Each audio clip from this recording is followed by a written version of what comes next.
es inestable. Es inestable con margen de fase positivo. Arrancamos. Dale. Bueno, lo que nosotros habíamos visto cuando desarrollamos más o menos el criterio de Nyquist era que la trayectoria que tomábamos para definir el contorno que abarcaba todo el semiplano derecho tenía que ser analítica en los puntos donde transitaba. O sea que no podía, en principio, que sea analítica significa de que no puede pasar ni por arriba de ningún polo ni por arriba de ningún cero que tenga la función de transferencia.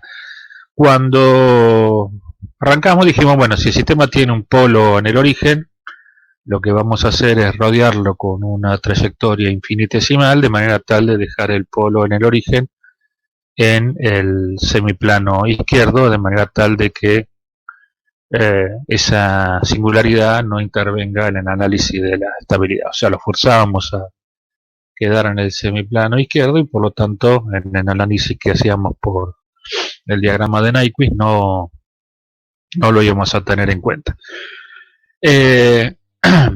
Resulta que los polos en el origen no son las únicas singularidades con las que nos podemos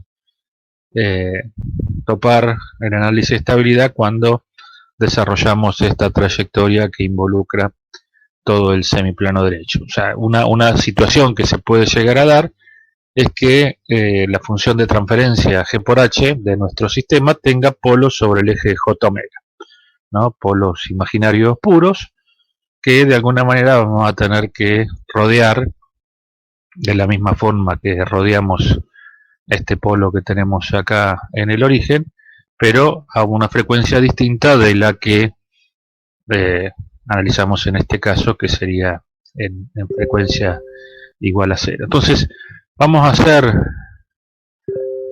un pequeño refresco de lo que de cómo se analizaban las transferencias de segundo orden en función del coeficiente de amortiguamiento y la frecuencia natural, como para tener en claro cuál es el comportamiento desde el punto de vista de la respuesta en frecuencia de los sistemas con polos sobre el eje J omega, ¿no? Entonces vamos a considerar que tenemos una función de transferencia de segundo orden como esta.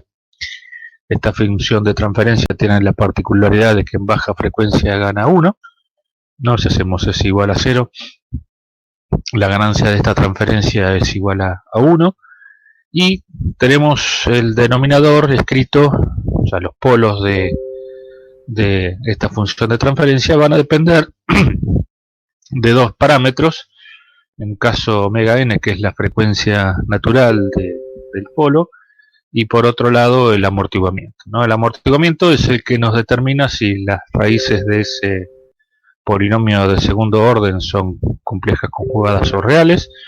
O sea, si el amortiguamiento psi es mayor que 1, lo que vamos a tener son dos polos reales, y si el amortiguamiento psi es menor que 1, vamos a tener polos complejos conjugados. Justo en el caso de que el amortiguamiento psi sea igual a 1, lo que vamos a tener es un polo doble a la frecuencia omega n, ¿no? Entonces, eso de alguna manera nos determina el amortiguamiento, la condición de los polos de esa función de transferencia de segundo orden. Entonces, si lo analizamos en forma genérica, vamos a considerar en principio que no nos interesa mucho de antemano cuál es el amortiguamiento que tiene el sistema, y que nosotros queremos dibujar el diagrama de Bode. Obviamente, para sistemas con amortiguamiento mayor que 1, fácil dibujar el diagrama de Bode porque tengo dos polos reales, y entonces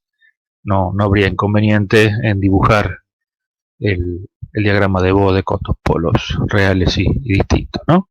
Con dos polos reales iguales, que serían el caso de amortiguamiento igual a 1, tampoco tendríamos inconveniente.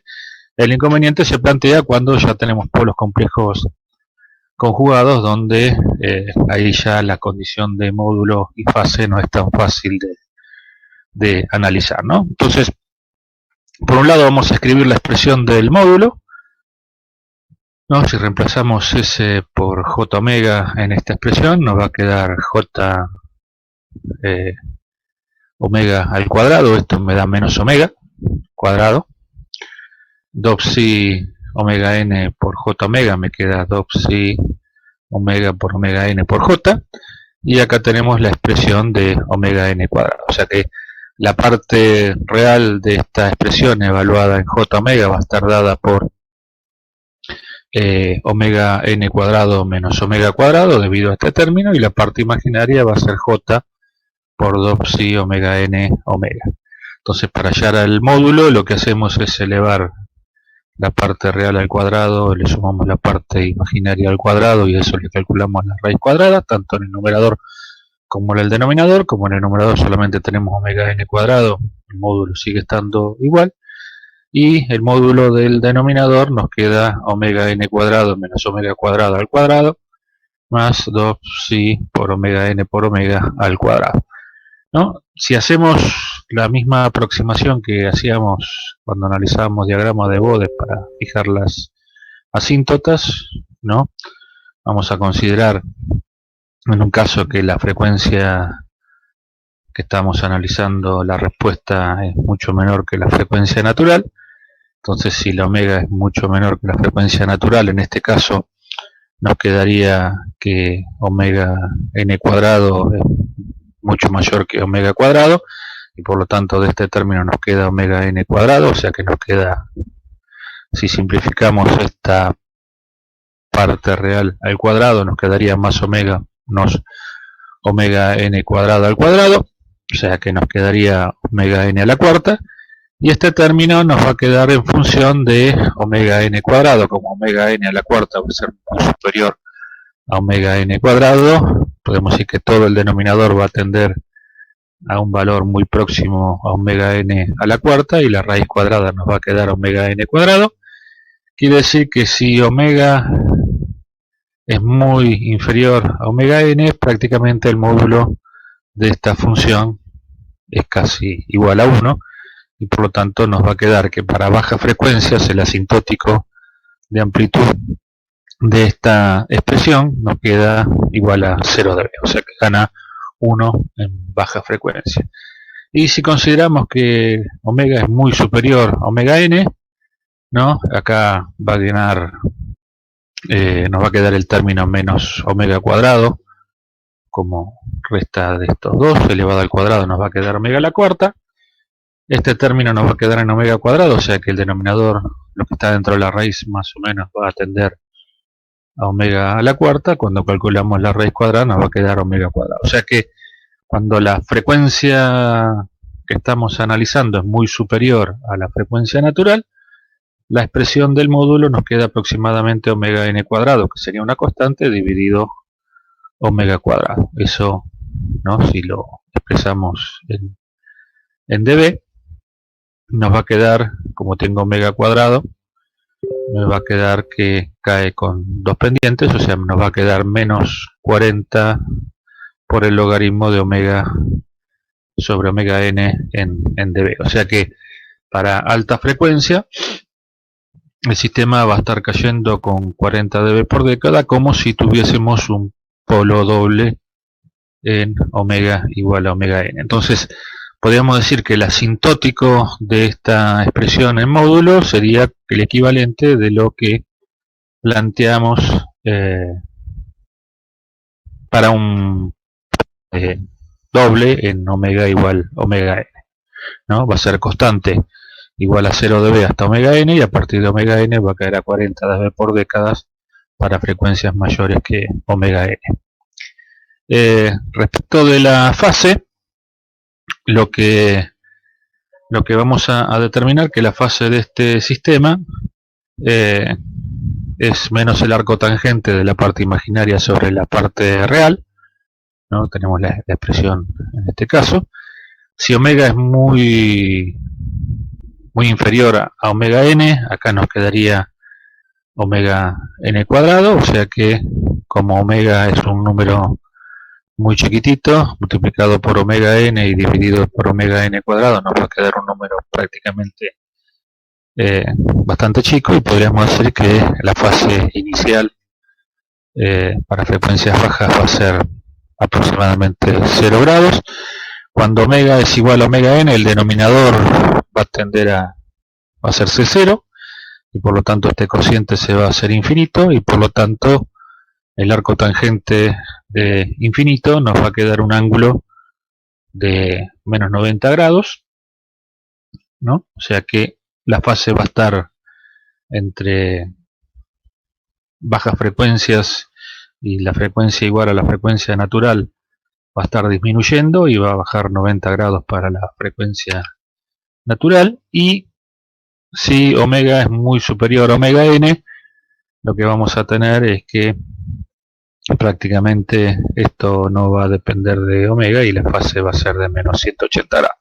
O sea que lo que tenemos es que en baja frecuencia la fase es igual a 0, para la frecuencia igual a la frecuencia natural pasa por menos 90, y para valores superiores de fase la fase va a ser igual a 180. O sea que si quisiéramos hacer un asintótico, podríamos considerar que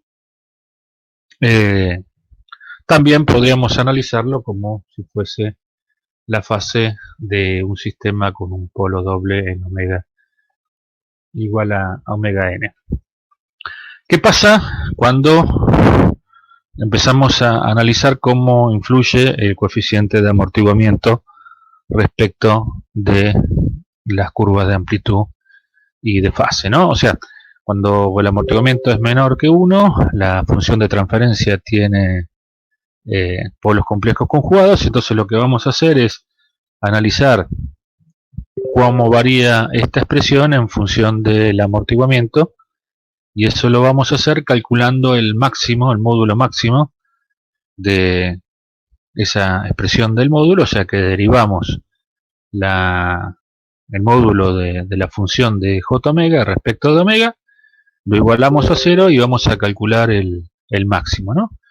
Acá tenemos dos puntos donde la derivada se hace igual a 0. Uno es en omega igual a 0, y en otro es un punto donde omega es igual a lo que llamamos omega de resonancia, omega r, que tiene como expresión la frecuencia natural por la raíz cuadrada de 1 menos 2 veces el amortiguamiento al cuadrado, y esta condición se da cuando el amortiguamiento es menor que 0,707. O sea, cuando omega es menor que es menor que 0,707, eso va a tener un máximo en esta frecuencia, y para valores mayores del amortiguamiento que 0,707, el sistema no tiene su pico de resonancia en la respuesta en frecuencia, ¿no? Si reemplazamos omega en la expresión del módulo por este valor, por el valor de omega de resonancia, vemos que el módulo máximo resulta en dB, resulta igual a 20 por el logaritmo de 1 sobre 2 veces el amortiguamiento por la raíz cuadrada de 1 menos el amortiguamiento al cuadrado. Eso da como resultado, si lo miramos desde el punto de vista de la respuesta en frecuencia, en que tenemos para distintos amortiguamientos. Acá lo que estamos planteando es el amortiguamiento crece en el sentido de la flecha, y por lo tanto para amortiguamientos cercanos a 1 la curva no tiene sobrepico hasta el valor de la curva negra, que es el valor de 0,707, y a partir de ese valor, a medida que seguimos disminuyendo el amortiguamiento, tenemos un pico de resonancia en la respuesta en frecuencia. Si miramos la expresión, ¿no? Si miramos la expresión, si el amortiguamiento es 0, ¿no? Este término me da infinito. Quiere decir que si el amortiguamiento es 0, el pico de resonancia coincide con la frecuencia natural. O sea, si hacemos el amortiguamiento 0 acá en esta frecuencia, la omega de resonancia coincide con la frecuencia natural, y el módulo máximo es infinito. O sea que si miramos la curva de respuesta en frecuencia, lo que tenemos es que cuando el amortiguamiento es 0, quiere decir que cuando tenemos dos polos imaginarios puros, o sea que tenemos los polos de la función de transferencia sobre el eje j omega, nos queda que a la frecuencia igual a la frecuencia natural, o sea acá normalizamos el gráfico a la frecuencia natural igual a 1, Cuando el amortiguamiento es 0, la ganancia a la frecuencia natural vale infinito. O sea que venimos con una ganancia igual a 1 para baja frecuencia. Cuando nos acercamos a la frecuencia natural, el módulo empieza a incrementarse en forma bastante abrupta, llega a infinito, y después que transponemos la frecuencia natural, el módulo disminuye, y podríamos decir que para frecuencias mayores prácticamente cae como el asintótico a 40 dB por década. Entonces, el punto interesante del comportamiento del polo con amortiguamiento cero, o sea, con el polo sobre el eje J omega, es que tenemos una situación que podríamos describirlo como la curva que tenemos en rojo, ¿no? Tenemos una ganancia unitaria prácticamente hasta la frecuencia natural. A la frecuencia natural el sistema tiende a infinito, y después de la frecuencia de resonancia el sistema cae a 40 dB por década. Entonces tenemos, respecto del asintótico del polo doble, tendríamos en consideración esta condición, es que a la frecuencia natural el módulo se hace igual a infinito. Desde el punto de vista de la fase, si la dibujamos en función del amortiguamiento, vemos que cuando el amortiguamiento crece para aquel lado, o sea, cuando el amortiguamiento es prácticamente igual a 1, tenemos la curva roja, o sea que el sistema empieza a actuar más o menos una década antes hasta una década después de la frecuencia natural. Acá más o menos la pendiente son 90 grados por década, pero a medida que el amortiguamiento empieza a disminuir, lo que vemos es que la transición del pasaje desde 0 a menos 180 grados se hace a una velocidad mucho más rápida. Cuanto más chico es el amortiguamiento, más rápida es la transición entre el punto de baja frecuencia y de alta frecuencia. Justo cuando el amortiguamiento es igual a 0, lo que tenemos es una transición de 180 grados que se produce a la frecuencia natural. O sea que en un punto de frecuencia la fase rota instantáneamente a 180 grados. Justo esta condición de fase, de variación de 180 grados, se produce con un módulo igual a infinito. O sea, ¿qué quiere decir? Que a medida que me voy aproximando en frecuencia a la frecuencia natural en un sistema con polos complejos imaginarios puros, el módulo va a tender a infinito, ¿no? Y la fase va a rotar 180 grados, más o menos parecido de lo que nos pasaba cuando teníamos el polo en el origen. O sea, el módulo, a medida que nos acercábamos al origen, se hacía muy grande, y cuando rodeábamos al polo en las cercanías del origen con radio infinitesimal, lo que lográbamos era una variación de 180 grados con módulo infinito. Cuando tenemos un polo complejo conjugado, prácticamente lo que estamos viendo son cosas más o menos parecidas. O sea, el módulo se hace infinito y la fase rota 180 grados, ¿no? Entonces, lo que vamos a tratar de ver es cómo dibujamos esta transición en la fase de 180 grados en un punto y el aumento del módulo igual a infinito cuando tenemos sistemas que a lazo abierto tienen polos sobre el eje J omega. O sea, quiere decir que yo tengo adentro del lazo de realimentación un oscilador. O sea, pongo un oscilador que está oscilando a una determinada frecuencia en el lazo de control, y quiero ver qué es lo que va a pasar con la estabilidad de ese sistema cuando cierro un lazo por fuera del oscilador. Entonces, para ver cómo sería el tratamiento de estos polos sobre el eje J omega, vamos a hacerlo directamente sobre un ejemplo. Acá tenemos una función de transferencia con un sistema con realimentación unitaria, en donde la transferencia de la planta, no tenemos una ganancia 10 a la octava, una ganancia variable que la llamamos K. Tengo dos ceros, uno en menos 100 y otro en menos 300. Tengo un polo de origen, tengo un polo en menos 1000 y un polo en menos 2000. Y acá tengo una expresión que tiene amortiguamiento, una expresión de segundo orden que tiene amortiguamiento igual a 0, s cuadrado más 9 por 10 a la cuarta, que esto me da un par de polos conjugados en más menos 300, J, ¿no? O sea que tengo un par de polos complejos conjugados imaginarios puros en J300 y menos J300, y tengo el resto de las singularidades en el semiplano derecho. Entonces me pide que dibuje el diagrama de Nyquist correspondiente acá igual a 1 y analice las condiciones de estabilidad, y después de analizar la estabilidad por Nyquist me dice que realice el lugar de raíces y verifique los resultados que fueron extraídos del análisis por Nyquist, ¿no? O sea, dibujar el Nyquist directamente de esa expresión resulta bastante dificultoso. Entonces nos vamos a ayudar para dibujar el diagrama de Nyquist con el diagrama de Bode, ¿no? Entonces, para analizar el diagrama de Bode, lo que vamos a hacer es normalizar la función de transferencia, ¿no? Lo escribimos, como dijo Rogelio hace un ratito, con expresiones 1 más j omega sobre el 0 y 1 más j omega sobre el polo, y eso nos da como resultado que la ganancia del sistema vale 16,67.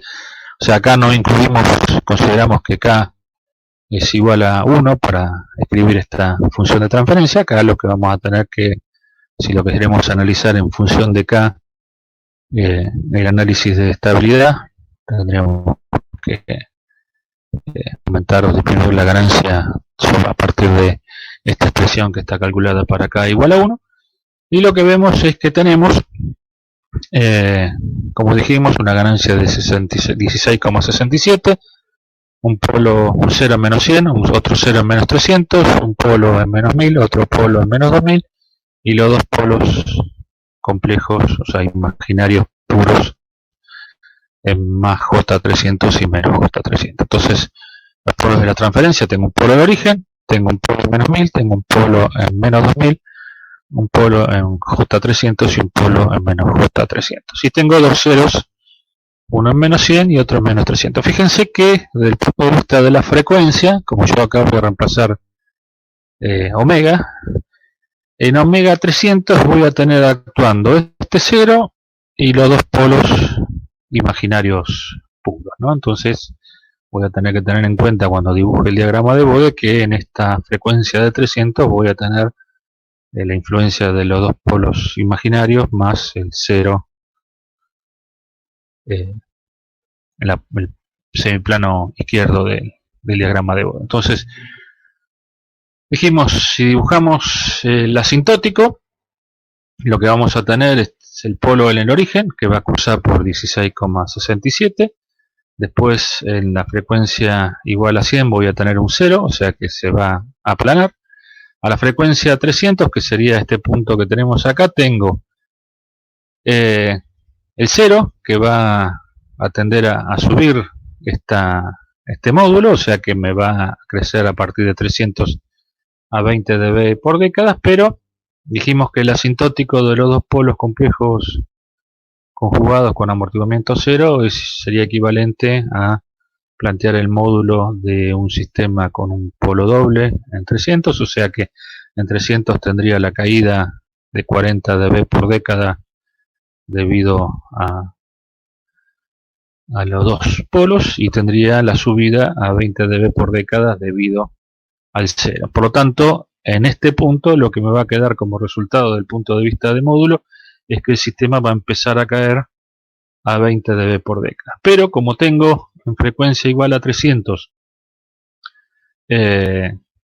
los polos sobre el eje J omega, el módulo a esta frecuencia omega igual a 300 va a tender, módulo real va a tender a infinito. Después tengo el polo en 1000 y por acá tengo el polo en 2000, ¿no? Entonces el asintótico me quedaría como lo tengo dibujado en la línea llena, y el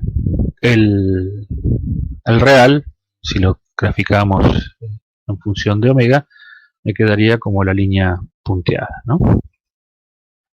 Entonces aquí tendría la ganancia de 16,67, acá tendría el 0 en menos 100, acá tendría los dos polos sobre el eje J omega más el 0 en menos 300, ahí tendría el polo en menos 1000 y ahí tendría el polo en menos 2000, y acá tengo el amortiguamiento 0 en omega igual a 300, ¿no? Del punto de vista de la fase, lo que tengo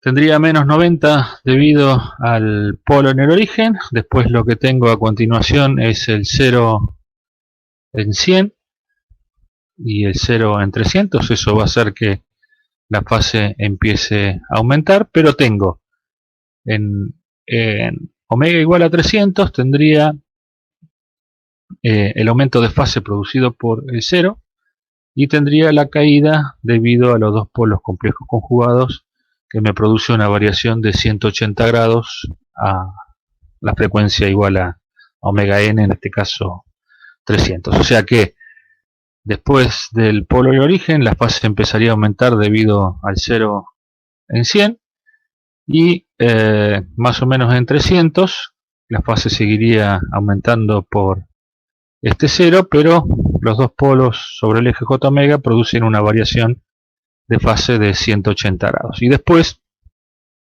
de esos 180 grados que se producen en forma instantánea a esta frecuencia, el sistema continuaría con la fase como si no hubiesen ocurrido esas singularidades sobre el eje J omega, ¿no? Va a seguir aumentando porque tenemos todavía la influencia de este 0 en 300, y después empieza a caer debido a los dos polos en 1000 y en 2000, terminando con una fase final de menos 270 grados. Entonces arrancamos a menos 90, la fase empieza a aumentar. Si hacemos un zoom acá, vamos a ver que está un poquito por encima de 0 grados. Cuando se produce esta variación de fase de 180 grados, nos quedamos un poquito por encima de menos 180, ahí la fase va a aumentar un periodo de rango de frecuencias, y después va a entrar a caer debido a los polos de alta frecuencia. No sé cómo estamos ahí, si más o menos me siguieron hasta acá. Por ahí es un problema demasiado complejo para seguirlo, pero la idea es plantearlo. No tenemos preguntas todavía, Walter. Bueno, entonces vamos a suponer, pues, planteamos una cuestión de fe, que me creen que el diagrama de Bode de este sistema es ese que tenemos ahí, ¿no?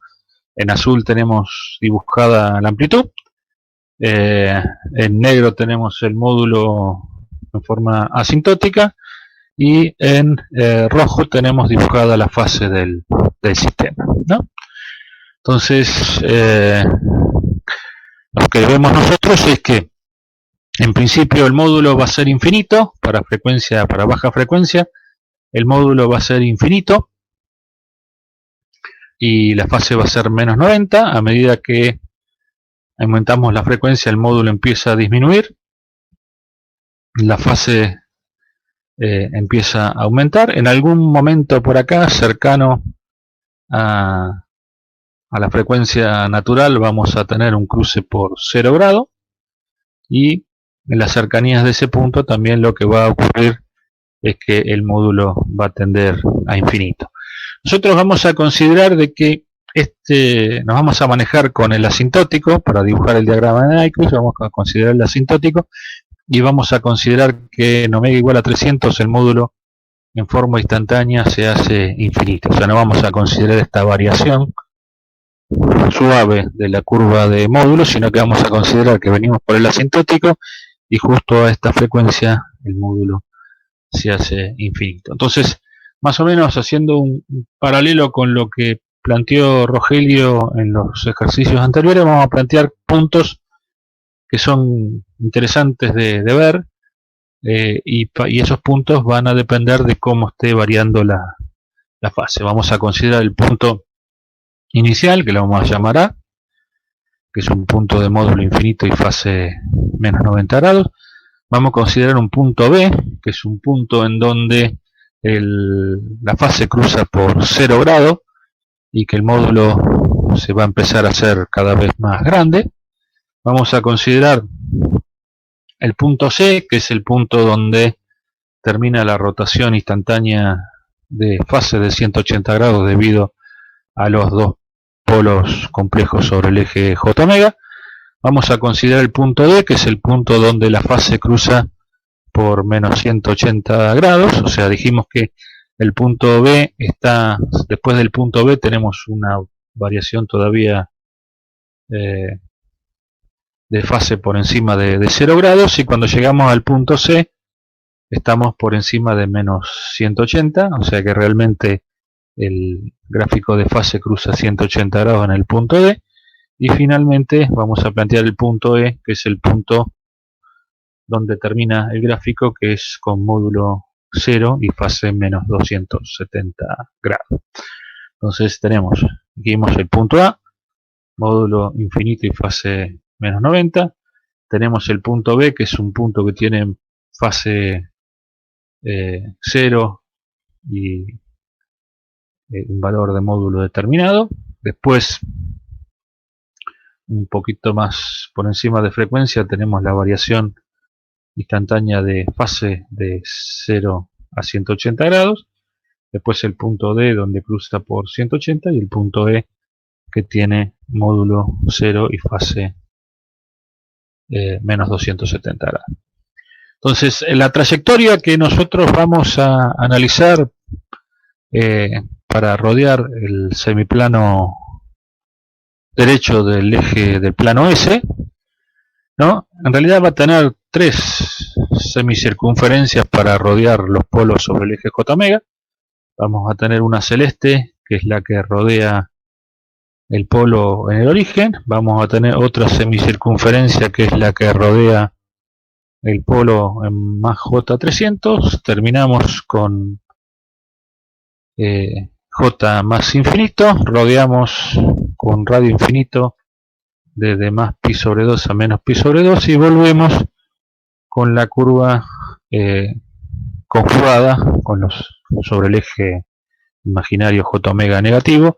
Rodeamos el polo en menos J300 y terminamos en J0 menos, y rodeamos el polo en el origen con la otra semicircunferencia que nos faltaba para completar el gráfico. Entonces, la trayectoria que nosotros vamos a desarrollar para abarcar todo el semiplano derecho incluye 2 semigiros alrededor de las singularidades sobre el eje J omega, ¿no?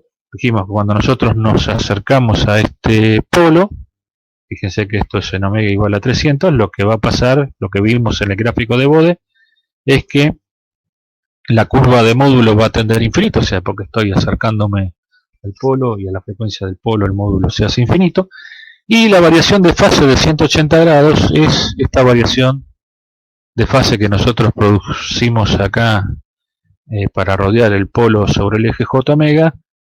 Esta semicircunferencia que usamos para rodear al polo en J300 tiene una variación de fase de 180 grados con módulo infinitesimal, y eso es lo que vemos en el diagrama de Bode como la variación instantánea de fase a la frecuencia natural. Lo mismo va a ocurrir para las frecuencias negativas. Así que si dibujamos el diagrama de Nyquist, vamos a tratar de desarrollarlo más o menos en forma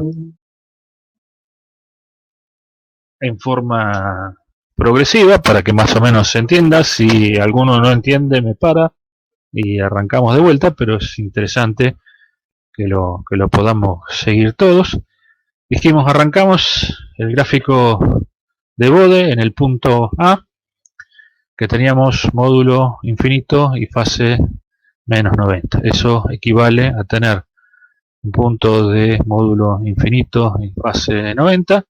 A medida que aumentábamos la frecuencia, ¿no? A medida que aumentamos la frecuencia, la fase aumenta, tiende a irse a 0, y el módulo viene disminuyendo, ¿no? Entonces, tendemos con la fase de menos 90 a 0, el módulo empieza a disminuir y la fase se hace cada vez más cercana a 0. Cuando nos acercamos al punto de resonancia, dijimos que este valor de fase estaba por encima de 0, encontramos el punto B, ¿no? Cuando pasamos con la fase un poco por encima de 0 grados, o sea, acá estamos ampliando bastante la variación, como para que quede claro qué es lo que estamos haciendo con la fase, ¿no? Pasamos el punto de 0 grado y en ese momento se produce la variación, el crecimiento del módulo hacia infinito. O sea que en este punto, que sería el punto B, equivale a tener toda esta variación que va desde el módulo que tenía la curva antes de la frecuencia de resonancia. El módulo crece hasta infinito, en el punto B crece hasta infinito y produce una variación instantánea de 180 grados. Vamos a ver para qué lado es la variación de fase. O sea, el módulo en este punto, en el punto B, se va a infinito y la fase pasa de 0 a menos 180 grados. Vamos de vuelta al gráfico de Nyquist.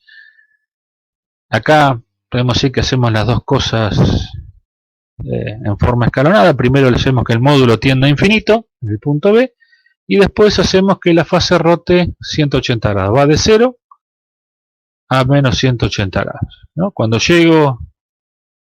termino la variación de fase de 180 grados, estoy en el punto C. Vamos para arriba, estoy en el punto C, que estoy en un punto que está levemente por encima de menos 180 grados, ¿no?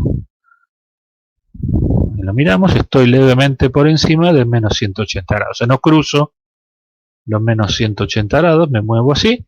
Y después lo que va a pasar es que el módulo va a seguir decreciendo. La fase se va a hacer un poco mayor que menos 180 grados, va a cruzar los menos 180 grados y voy a terminar con menos 270. Entonces la curva va a tenderse a hacerse un poquito superior a menos 180 grados, que es en esta parte.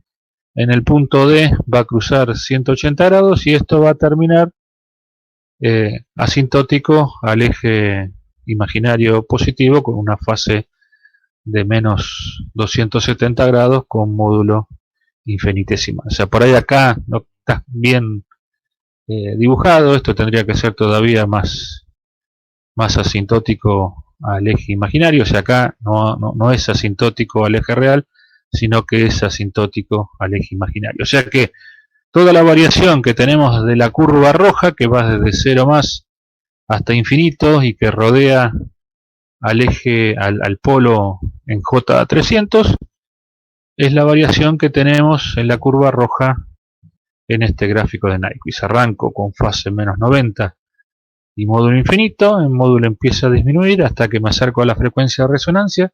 A la frecuencia de resonancia el módulo se hace infinito y tengo una variación de 180 grados a una sola frecuencia. Todo esto, la tendencia del módulo infinito y la rotación de fase de 180 grados se produce a una sola frecuencia. O sea que toda esta trayectoria, esta y este semigiro, se produce a omega igual a 300 radianes por segundo. Este giro que tenemos de 180 grados acá en la curva roja equivale a este giro que tengo de 180 grados para rodear el polo en J300. Ahora bien, cuando termino el gráfico de Bode, termino con módulo 0 y fase menos 270. Como el sistema tiene más polos que ceros, toda esta trayectoria que tenemos acá en naranja se va a producir en el origen, ¿no? Entonces el punto E va a ser el punto de terminación del diagrama de Bode y lo que nos queda es armar la parte de circulación por las frecuencias negativas, que es simétrica, dijimos, respecto del eje real, respecto con la que dibujamos para la parte real positiva, ¿no? Entonces lo que vamos a tener, tenemos que hacer el espejado de la curva roja. Entonces, en este caso circulamos en este sentido, hacemos simétrica respecto. Acá tengo otro giro de 180 grados desde más 180 hasta 0. Me paso un cachito de los 0 grados, vuelvo a un módulo constante y termino la fase con más 90 grados y módulo infinito. Ahora, ¿qué me falta? Me falta de este gráfico rodear el polo en el origen. O sea que tengo que juntar el punto que terminé en 0 menos con el punto que terminé en 0 más. Tengo un solo polo en el origen, voy a rodearlo con 180 grados. En este caso estoy girando en el sentido de las agujas del reloj, como lo que tengo acá es un polo. En el gráfico de Nyquist voy a girar en el sentido de las agujas del reloj. Eso mismo, perdón que lo vi, acá también estoy girando en el sentido inverso a las agujas del reloj, y los giros que estoy realizando en el gráfico de Nyquist son en el sentido de las agujas del reloj. Entonces acá tengo el punto de frecuencia omega igual a 0 menos, acá tengo el punto de frecuencia igual a 0 más, o sea que cierro con la curva celeste entre 0 más, menos y 0 más con radio infinito, ¿no? Entonces, con eso terminaría mi gráfico de Nyquist. O sea, quedó una cosa bastante linda. Por ahí no es muy fácil de digerir, pero esto que tenemos acá es el gráfico de Nyquist correspondiente a un sistema con polos sobre el eje J omega. Eso lo determinan esta variación de 180 grados que tenemos en las frecuencias positivas, esta variación de 180 grados que tenemos con las frecuencias negativas. No sé si hasta acá más o menos me siguieron. Bien,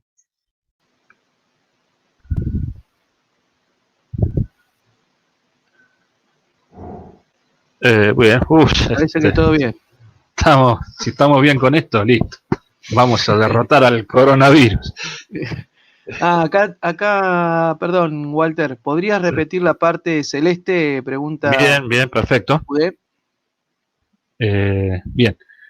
Lo que nosotros teníamos, que veníamos haciendo hasta ahora, cuando teníamos sistemas con polos sobre el origen, era rodear este polo en el origen con un radio infinitesimal para dejar este polo en el origen, en el semiplano izquierdo, y que la curva, la trayectoria que estamos desarrollando para abarcar todo el semiplano derecho fuese analítica, ¿no? Entonces lo que hacíamos era, como lo que yo estoy rodeando acá es un polo, ¿no? Habíamos planteado por ahí, si lo vamos a ir al origen de las cuestiones. Ahí me voy demasiado para atrás. Ajá.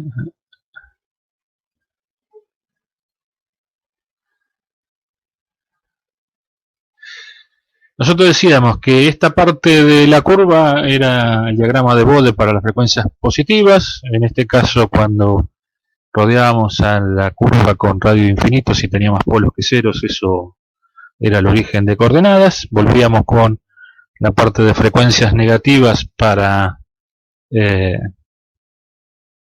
eso nos daba el conjugado de la parte positiva, que era simétrico respecto del eje real, y finalmente lo que hacíamos era rodear los polos que teníamos en el origen, en este caso, con una semicircunferencia que tenía radio infinitesimal, y variábamos entre menos pi sobre 2 y pi sobre 2. Como lo que teníamos acá era que en la función de transferencia analizábamos la función de transferencias en las cercanías de 0, de frecuencia igual a 0, lo que nos quedaba era, como teníamos escrita la función de transferencia en forma normalizada, todos los términos de polos y ceros que estaban en ubicaciones distintas de 0, nos quedaba 1 más s sobre el polo, o 1 más s sobre el 0.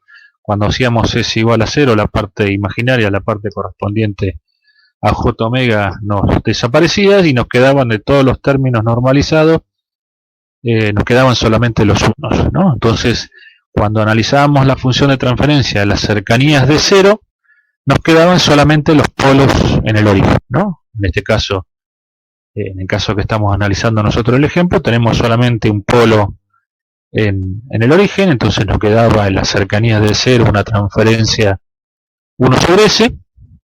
Como el módulo de S tendía a 0, nos quedaba de que la ganancia de ese polo en el origen tendía a infinito. Y que la fase que iba a tener ese módulo infinito iba a depender de la fase que yo tenía en el plano S, que en este caso eran 180 grados, que estaba girando en el sentido contrario a las agujas del reloj, ¿no? Esa fase iba a ser contraria porque estaba analizando un 0, o sea, iba a tener signo negativo, y iba a variar de la misma manera, la misma cantidad de ángulos que yo estaba variando en el plano S. En este caso, θ valía entre menos pi sobre 2 y pi sobre 2, o sea que estaba variando 180 grados, o sea que en un polo simple en el origen iba a tener una variación de fase con módulo infinito que era en signo contrario del que estoy girando en el plano S y la misma cantidad de ángulo que estaba girando en el plano S. O sea que en el caso de rodear el polo del origen iba a estar girando 180 grados con módulo infinito y con una dirección distinta de la que la rodeaba el polo del origen. O sea, en este caso era en sentido antihorario y en el plano S, en el plano G por H, lo iba a hacer en sentido horario. Entonces, volviendo al caso que estábamos analizando,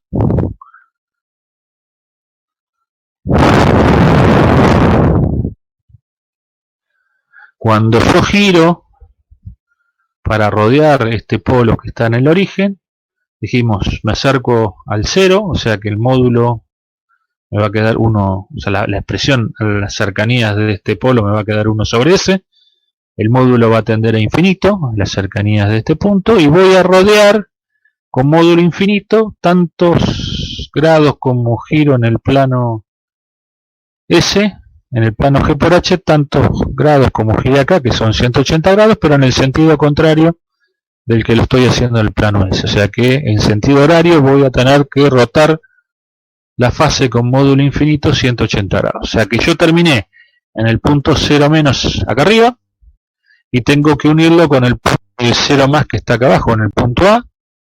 Entonces rodeo en sentido de las agujas de reloj, en sentido positivo, 180 grados con módulo infinito, que sería la curva celeste. No sé si contesté a la pregunta. Perfecto. Listo, bueno, seguimos. Entonces ahora lo que me queda es contar el número de giros alrededor del -1, suponiendo que el -1 puede ocupar distintas posiciones. Entonces, como la función de transferencia que yo estoy analizando, ¿no?, plantea una ganancia genérica, puedo suponer de que esta ganancia puede tomar valores positivos y negativos.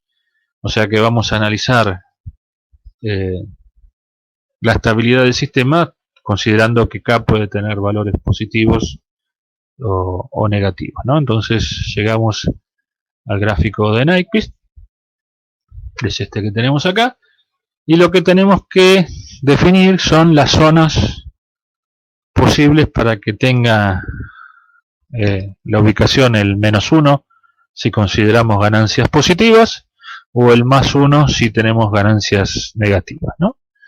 Entonces vamos a tener en cuenta que estos giros que estamos realizando acá son a módulo infinito. Por lo tanto, acá, en esta zona de acá, no hay zonas, sino que estaríamos en un valor superior a infinito, cosa que todavía no hemos podido lograr. Pero es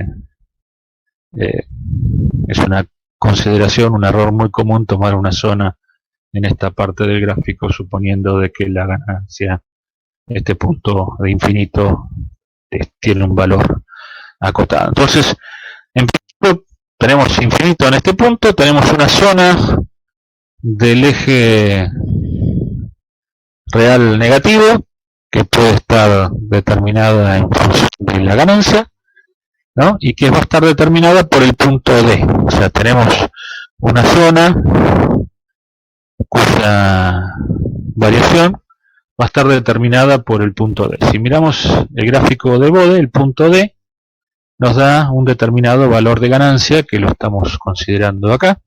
En este caso, si subimos desde el punto D al valor de ganancia, vemos que la ganancia más o menos está por debajo de menos 20 dB, o sea que tengo una atenuación mayor que 10 veces, o sea que este punto de ganancia va a ser menor que 0,1, o sea que si nosotros consideramos este gráfico de Bode que está construido para ganancia K igual a 1, ¿no? Para valores de K igual a 1, lo que definimos es que este punto D está en las cercanías de 0,1, o sea que para ganancias unitarias el punto menos 1 estaría en esta zona del gráfico, ¿no? O sea, del eje imaginario. Si nosotros empezamos a aumentar la ganancia, esta curva lo que va a hacer es subir, y puede llegar a pasar que si aumentamos suficientemente la ganancia, en el punto D el módulo cruce por encima de 0 dB, con lo cual este punto D ahora tendría un módulo mayor que 1 y el menos 1 podría estar ubicado en esta zona de acá. Si nosotros seguimos aumentando la ganancia, el punto menos 1 siempre nos va a quedar metido acá adentro. O sea que para ganancias positivas tengo dos zonas. Una zona que corresponde a valores bajos de ganancia, que sería esta zona de acá, que se va a dar hasta la condición en la que en el punto D el módulo sea igual a 1, o sea que cuando en el punto D el módulo cruce por 0 dB, sería la condición límite para que el menos 1 esté en esta condición. Cuando en el punto D el módulo es igual a 1, el menos 1 estaría justo en el punto D, y si sigo aumentando la ganancia, el menos 1 va a estar ubicado en esta zona. Entonces tengo dos posibles condiciones para analizar con ganancia positiva. Sería la condición de ganancia hasta la situación en donde el punto D tiene módulo igual a 1, y otra condición en donde la ganancia que tiene en el punto D, la expresión, tiene módulo mayor que 1. Entonces definiríamos dos zonas, una zona 1, que sería para valores de baja ganancia positiva, ¿no? En ese caso, si miramos la función de transferencia, como dejamos todos los polos sobre el eje J omega en el semiplano izquierdo, en este caso no tendríamos ningún polo en el semiplano derecho. Si miramos acá, toda esta curva, todos estos firuletes que dibujamos, nos encierran al punto que está en la zona 1, que está en esta parte del eje imaginario, y por lo tanto n es igual a 0, como p es igual a 0 y n es igual a 0, me da de que la cantidad de polos de 1 más g por h, o de ceros de 1 más g por h que tengo en el semiplano derecho es 0, y por lo tanto me da como resultado un sistema estable. O sea, quiere decir que si yo mantengo la ganancia baja, por ejemplo, como tengo en este gráfico, tengo una ganancia baja, y en el punto D la ganancia está por debajo de 0 dB, el sistema es estable. O sea que en estas condiciones, por ejemplo, para ganancia K igual a 1, el sistema es estable. O sea, la primera condición que veo es esa. O sea que si yo agarro este sistema que tiene un oscilador metido adentro del lazo de control y tiene un polo en el origen, y cierro ese lazo con una realimentación unitaria y le pongo ganancia igual a 1, ese sistema en esas condiciones me va a dar como resultado un sistema estable. Entonces vamos a la siguiente condición. Vamos a suponer que yo empiezo a aumentar la ganancia y hago que el punto D, en el punto D, en este punto la ganancia ahora cruza por encima de 0 dB. Tendríamos la zona 2. En la zona 2, fíjense que tengo esta porción de la trayectoria, me encierra a esta zona, ¿no? ¿En qué sentido? En el mismo sentido de las agujas del reloj, o sea que en este caso sería un giro en sentido positivo, y después tengo otra trayectoria que sería esta trayectoria que se realiza con radio infinito, ¿no? El externo, esta parte verde, con la semicircunferencia verde, sigo con la semicircunferencia con radio infinito roja, y la encierro por acá. Entonces en esta zona tendríamos dos giros en sentido positivo, o sea, uno el de esta trayectoria chiquitita y el otro el de la trayectoria con radio infinito. Entonces tendríamos que P es igual a 0, N es igual a 2, por lo tanto tengo dos ceros de 1 más G por H en el semiplano derecho, y por lo tanto esto me da como resultado un sistema inestable. O sea que si yo aumento la ganancia, ¿no? Más o menos unos 25 dB, que sería lo que tengo en este punto, y hago cruzar la curva por encima de 0 dB a la frecuencia del punto D, el sistema se me tornaría inestable. O sea, tengo dos polos que pasan al semiplano derecho. Eso más o menos para que lo tengan en cuenta, porque lo vamos a analizar dijimos, por el lugar de raíces. Y ahora vamos a ver qué pasa si yo le pongo valores de ganancia negativa. O sea, yo pongo un inversor adentro del lazo de control y empiezo a aumentar el módulo de la ganancia. Eso me va a dar como resultado... Walter, sí. Un chico tiene una duda. A ver. Dice si podías repetir el recorrido. Bien, perfecto. Dijimos, estamos hablando del recorrido de la zona 2, ¿no?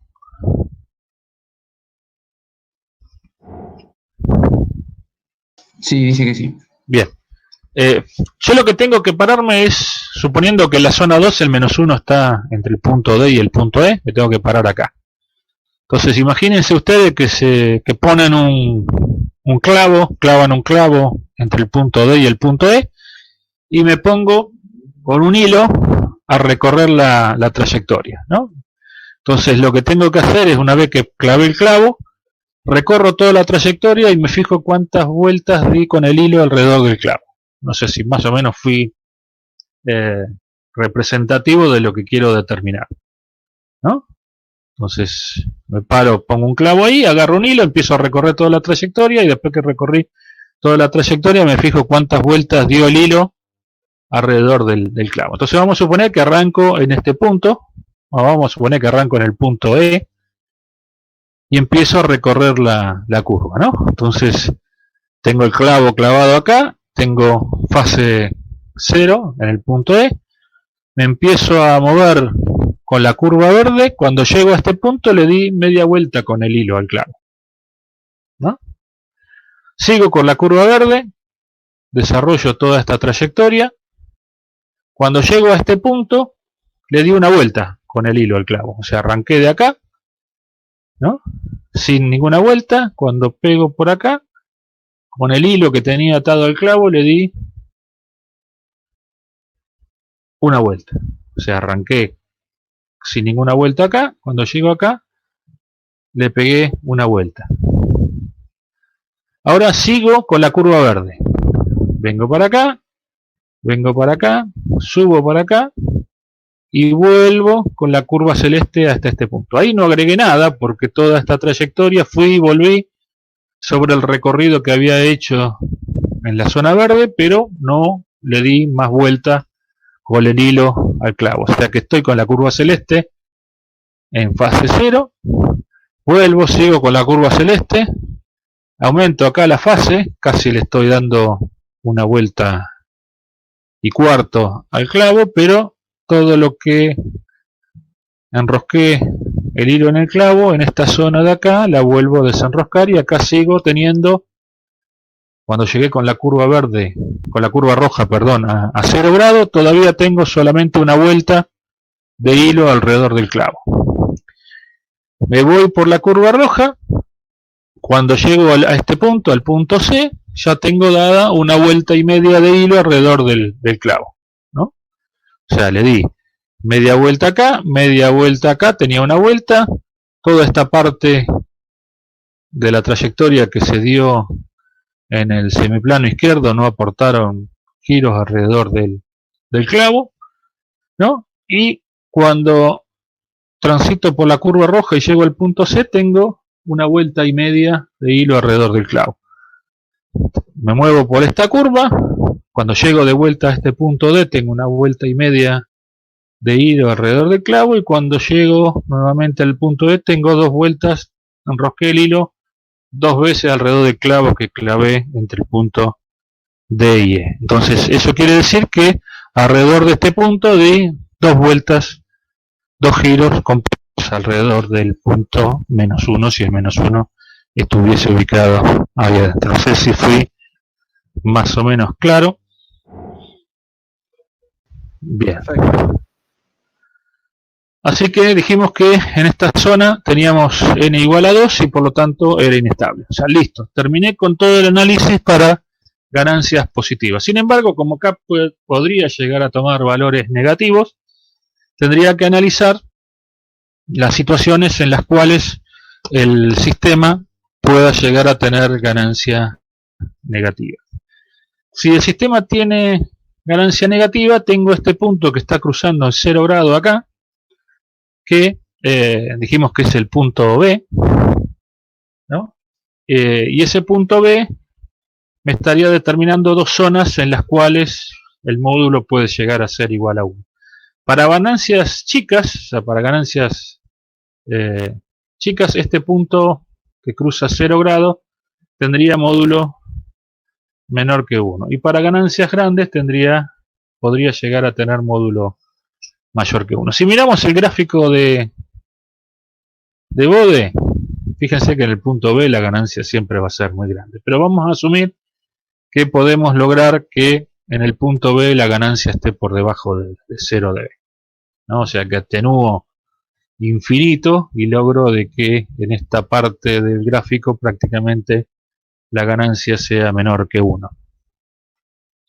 Entonces estaría logrando que este punto tenga módulo menor que 1. Si tiene módulo menor que 1, el 1 estaría ubicado en esta zona, y en esta zona, si hacemos la misma analogía que teníamos con el hilo y el clavo entre el punto D y E, vamos a considerar que tenemos el clavo clavado en esta zona, y en esta zona tendríamos un giro que está determinado por esta trayectoria verde y esta trayectoria roja. Tendríamos otro giro que está determinado por la mitad de la trayectoria celeste, esta trayectoria roja, esta trayectoria verde y esta trayectoria celeste, y tendríamos otro giro que estaría determinado por el giro con radio infinito de la trayectoria verde, el giro con radio infinito de la trayectoria roja, y estos 2 segmentos que tenemos acá rojo y verde. O sea que en esta zona tendríamos 3 giros. Si analizamos realmente lo que está pasando, que es lo que pasa acá, el punto B tiene módulos muy grandes, o sea que el punto B, este punto, tiene módulo muy grande, o sea que el 1 en realidad, en la mayoría de los casos, va a estar planteado acá. Y si lo tenemos planteado acá, lo que vamos a tener es un solo giro, porque toda esta parte de la trayectoria no va a influir acá, y lo único que tengo es esta trayectoria con radio infinito. O sea que en esta zona, si el 1 estuviese planteado en esta zona, solamente tendría un giro. O sea que en la zona, lo que planteamos como zona 3, tengo solamente un giro. Si hacemos la misma analogía, clavamos el clavo ahí y lo rodeamos con el hilo, vamos a ver que solamente vamos a dar una vuelta, y en este caso tendríamos una zona con un poco de lazo cerrado en el semiplano derecho y nos quedaría inestable. Y finalmente la zona 4, que es una zona que tiene pocas probabilidades de realizarse, nos quedaría que n es igual a 3 y el sistema también resultaría inestable. O sea que en estas condiciones el sistema va a ser estable solamente cuando al lazo cerrado la ganancia en el punto D sea menor que 1, o sea que para bajas ganancias positivas. En el caso de K igual a 1, nos tendría que dar como resultado un sistema estable. Entonces, vamos a ver si esto tiene, o sea, como no tenemos contra quién comparar, esto es una cuestión de fe. Creemos que Nyquist nos dijo la verdad, y qué sé yo, si miramos el Bode, mucha información no podemos sacar, porque ahí está medio complicado, porque si miro el cruce por 180 grados, acá me daría que el margen de fase, el margen de ganancia sería positivo. Si me fijo acá, cruce por 0 dB, me diría que el margen de fase también es positivo. O sea que si miro la curva y creo en lo que venía creciendo hasta ahora, podría decir que es estable en esta condición. Nyquist nos dijo que era estable, pero podemos analizar un poco más, plantear un método alternativo para determinar si en realidad el sistema es estable. Entonces, lo que vemos acá es el lugar de raíces. En celeste, en azul tenemos dibujado el valor del lugar de raíces para ganancias positivas, y en rojo tenemos dibujado el lugar de raíces para ganancias negativas. Entonces vamos a ver si se cumple la condición de que para bajas ganancias el sistema es estable. Lo que tenemos es el polo en el origen. Tenemos los dos ceros, el 0 en 100 y el 0 en menos 100 y en menos 300. Tenemos los dos polos complejos sobre el eje J omega, más J300 y menos J300. Tengo el polo en menos 1000 y el otro polo en menos 2000. Si analizamos el lugar de raíces, esta zona entre este polo en el origen y el 0 en menos 100 es el lugar de raíces, porque la cantidad de singularidades que tengo a la derecha es impar. La zona entre los dos ceros no es lugar de raíces para el lugar directo. La zona entre este 0 y este polo, el 0 este que está en menos 300 y el polo que está en menos 1000, es lugar de raíces.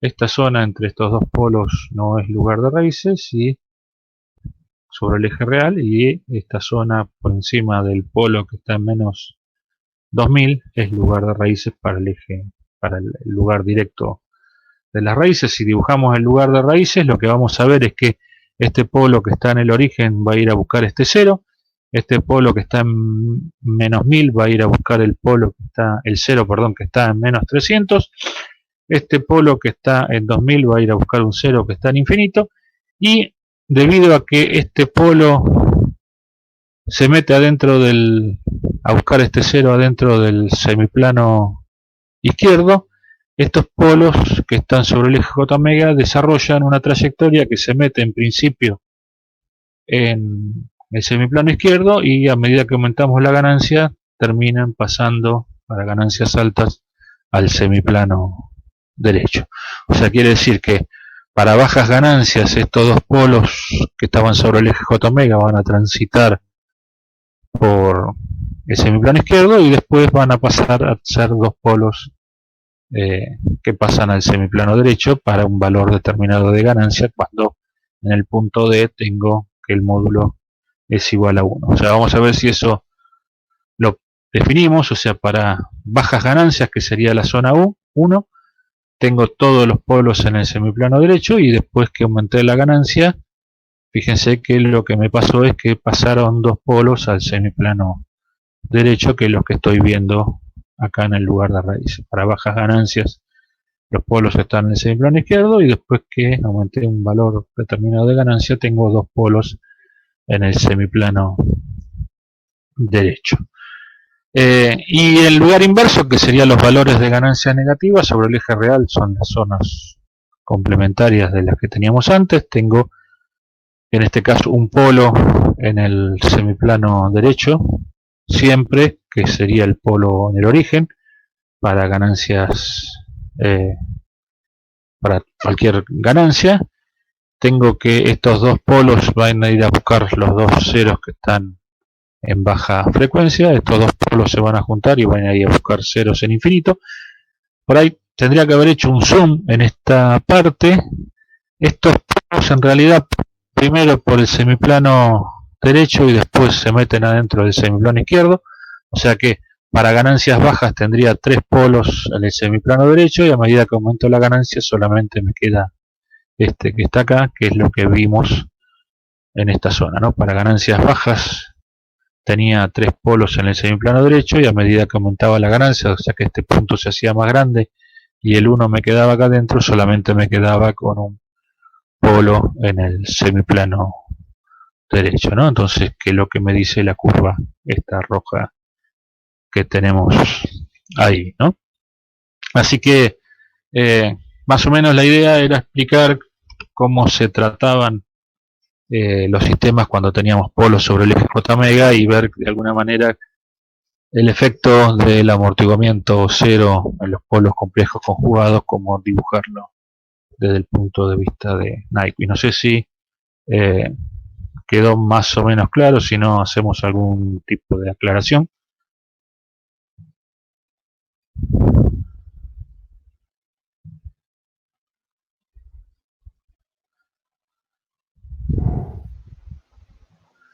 Bien, no sé si... Marcan ok, Walter. Bien,